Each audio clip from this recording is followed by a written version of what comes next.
The idea is a simple one. 100 players are dropped into a massive map. They'll search for weapons and supplies, and they'll also fight for dear life, because if you die, there's no coming back. And just to guarantee conflict, the playable area of the map will become smaller and smaller as the game goes on. 100 players drop in, but only one will survive. Without a doubt, you're already familiar with the formula that I just described: Battle Royale. Since Fortnite Battle Royale first took over the world in 2018, it's become a household name, a cultural phenomenon, and since its monumental success, we've seen a multitude of free-to-play Battle Royale games release, trying to cash in on the craze. While there have been some successes like Apex Legends or Call of Duty Warzone, those are just the tip of the iceberg. The sole survivors of an era filled with Battle Royale games, all competing to be the next big thing. But how did Fortnite become so successful in the first place? How were Apex Legends and Warzone able to thrive in such an oversaturated Battle Royale market? And how come games like Realm Royale, Darwin Project, Blackout, Firestorm, Hyperscape, Spellbreak, and so many more have faded into obscurity? Today, I want to dive into the Battle Royale craze, but I don't want to focus so much on the winners as much as the losers. Today, we attempt to answer the golden question: what kills a Battle Royale?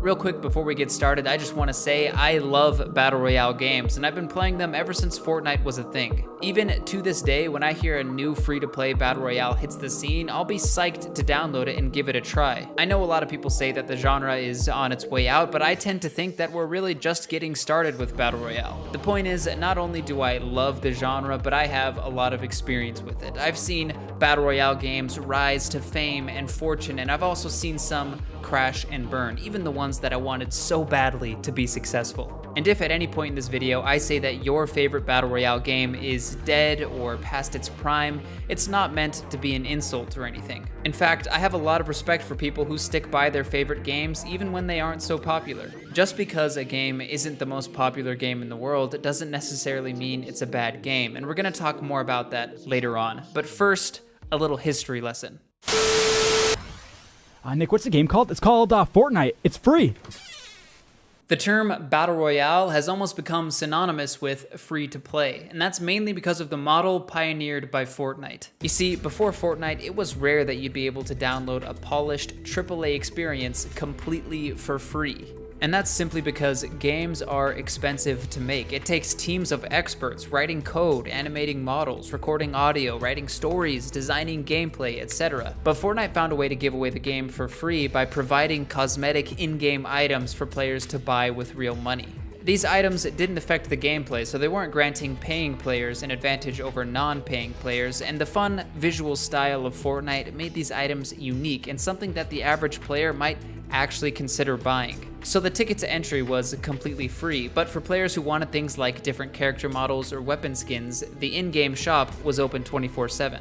This idea was most notably implemented in Fortnite's now famous seasonal battle pass system, which I'm sure you already know all about, but just bear with me for 1 second. The Battle Pass contained 100 cosmetic items that players could buy for the cheap price of $10. The only catch is that they wouldn't be able to access all of the content right away. In order to get all 100 items, they'd have to play the game throughout the season to unlock them as they go. The Battle Pass system is a win for everyone involved. Players who don't want to buy it don't have to, and their gameplay experience is uncompromised. Players that do want to buy it are given rewards for playing the game, and the developers are able to use that profit to continue creating content. Now, combine this new monetization model with the fact that Fortnite had a very unique and fun style of gameplay and was released around the time that Battle Royale was first picking up steam. It's a clear recipe for success. This marked the beginning of a new model for gaming as a live service. I'm sure most of you know all this stuff already, but I thought it was an important topic to cover because before we talk about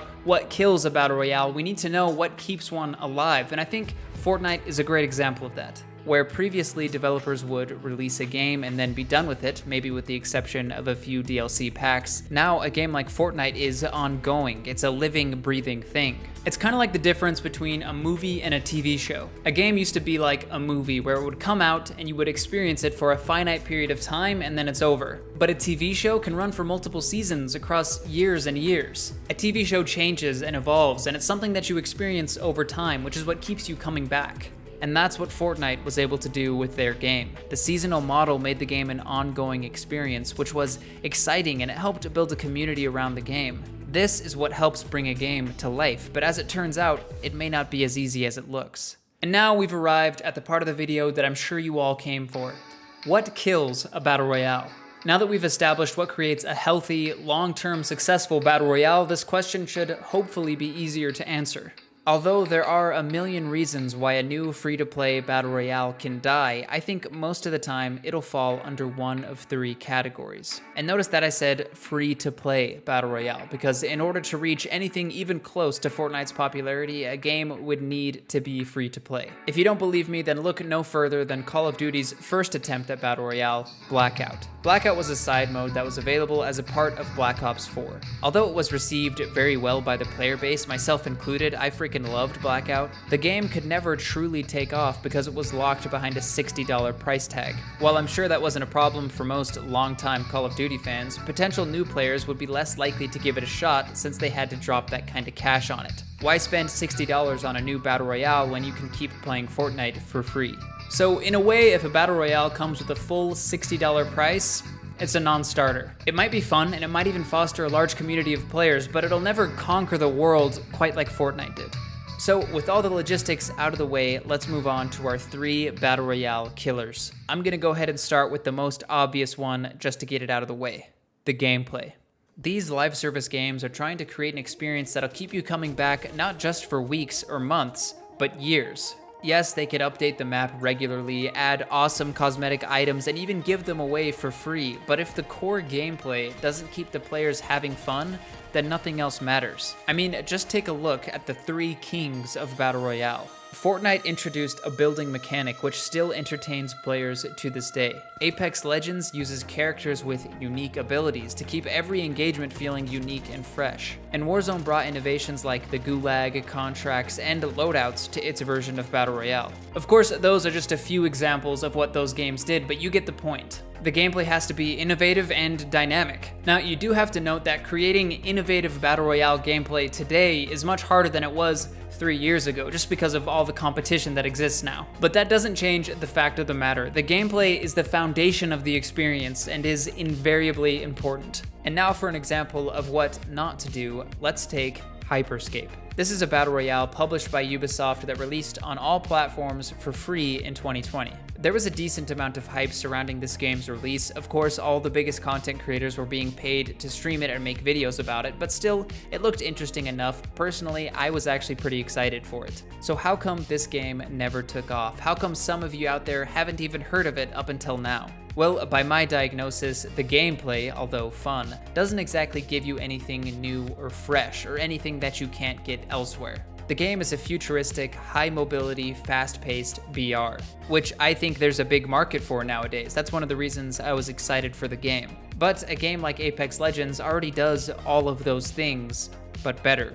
And Apex already has an established player base, so why would players feel the need to switch over to a lesser version of a game they already play? Now, you may or may not agree with that, but the point is that the gameplay wasn't different enough to keep players coming back. Ubisoft supplied cosmetics, seasonal battle passes, LTMs, and even great communication with the devs from what I remember, but the bottom line is that the gameplay just wasn't there. So the gameplay has to be fun. Duh. Let's move on to killer number 2, the content. In order to be a successful live service game in 2021, you need to have a nearly never-ending and never-ceasing flow of content. And when I say content, I'm referring to a pretty wide variety of things. Things like new cosmetics, whether it be character models or weapon skins, lobby music, wristwatches, emotes, quips, finishers. It seems like most BRs have found different ways to incorporate cosmetics into their games, but that's the kind of thing I'm talking about. But that's not all. Players will also be expecting things like limited time modes to have fun with every once in a while. Also changes to the map that the game is played on, and then depending on the game, players will expect things like new weapons, new abilities, new mechanics, features, etc. All of this might seem like a pretty tall order, and it is. It takes a lot of funding and a lot of developers to make it happen. But nowadays, players have very short attention spans, and without constant updates, they'll forget about your game all too quickly. And that's what brings me to a very important point to make when it comes to content updates, and that is content creators. You know, YouTubers, streamers, TikTokers, the whole bunch. You see, a content update to a game is what drives content creators to play it. They'll post their YouTube videos about it, they'll stream it, they'll tweet about it, and it's basically free press for the game. It spreads the word, which might drive their viewers to play it. And if more people are playing the game, then there's more money in it for content creators. They might start posting more videos about the game, and the cycle continues. What I'm trying to say is that content creators play a huge role in a game's popularity nowadays. So it all starts with the content updates that the developers provide, because that's what drives the player economy. Take a battle royale like Spellbreak, for example. Spellbreak is a BR that released in late 2020, and it puts a magical spin on battle royale. And I mean literally magical. Instead of guns, players have gauntlets with different elemental abilities. Players are able to fly by default and also pick up other abilities like teleportation, invisibility, and so on. Throughout the game, players upgrade their gear and abilities, and by the final circle, it looks like a fight scene straight out of Avatar: The Last Airbender. It adds a considerable amount to the BR formula, but also manages to feel familiar, especially to those who play Fortnite. This is a game that I was actually really excited for, and I enjoyed it for quite a bit after its release. Just like Hyperscape, a lot of content creators were paid to stream and make videos about the game, but once the paychecks stopped, so did they. So let's ask ourselves the same question that we asked about Hyperscape. What happened? How come this game never took off? My diagnosis? Lack of content. On release, the game had a pretty bare bones feel, which is fine for a starting point, but it does mean that there's progress to be made. Spellbreak wouldn't receive its first big update for 2 months after its release, which in BR time is like 2 years. With its first official season, or I think they call it chapters in Spellbreak, they added some good cosmetics, some great map changes, even a new mode which works a lot like Domination from Call of Duty that's actually pretty cool. But for most, I think this update may have been too little, too late. I think it would have been beneficial to add in some new gauntlets or some new in-game mechanics, like possibly a way to bring back a teammate even after they've been killed, which I think is really important for a modern battle royale. In my opinion, the gameplay here was much more fun and unique than what we got with Hyperscape. But shortly after release, people just stopped talking about it, and I think that lack of content is part of the reason why. And this is what brings us to our third and final BR killer, and I think this one might surprise you: the timing. Sometimes you can do everything right with a game. The gameplay can be great, and you might even have a great plan for content updates in place. But if the game doesn't release at the right time, then it could be dead on arrival. And in some cases, that's almost impossible to come back from. For example, Fortnite released at a great time when Battle Royale was just getting popular and people were excited to try it now that there was a free version of it. Warzone released at a time when not a lot was happening in the gaming landscape, and not only that, but it was also right at the beginning of quarantine when people suddenly needed something to do while they pretended to be working. And as far as poorly timed releases, you could look at a game like Titanfall 2, which I know isn't a battle royale, but it's the same principle. This is a game that had a fantastic critical reception, but released right in between Battlefield 1 and Call of Duty Infinite Warfare, both of which are much more popular franchises, so the game was kind of swallowed up. And it's truly a tragedy because Titanfall 2 is an amazing multiplayer experience. This idea of timing can also go hand in hand with the idea of innovative gameplay.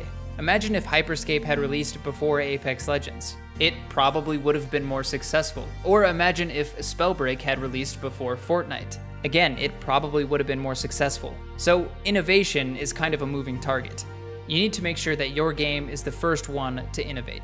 Hey, me from the future here. I just want to clarify because what I just said in the video doesn't really make sense. You couldn't technically be the second person to innovate. What I'm trying to say is what counts as innovation is constantly changing. So sometimes it can be a race to see who does something first. Anyway, I just wanted to add that in real quick. Enjoy the rest of the video. And if your game is coming from a newer or less popular franchise, make sure it's released at a moment when people can actually hear about it. And there we have it, our 3 Battle Royale killers. Like I said, in each case of a failed Battle Royale, I'm sure you could chop it down to much more specific reasons, but I think for the most part, it'll fall under one of these 3 categories that we've talked about today. And just because a BR isn't popular at the moment, doesn't mean that it can't make a comeback. I don't know about you guys, but I'm still holding out hope for Spellbreak. I swear this game deserves more recognition. But anyways, thank you so much for watching this video. Feel free to subscribe for more content. I'm also streaming most nights over on Twitch. I'll leave the link in the description below. Thanks again, everybody stay gold.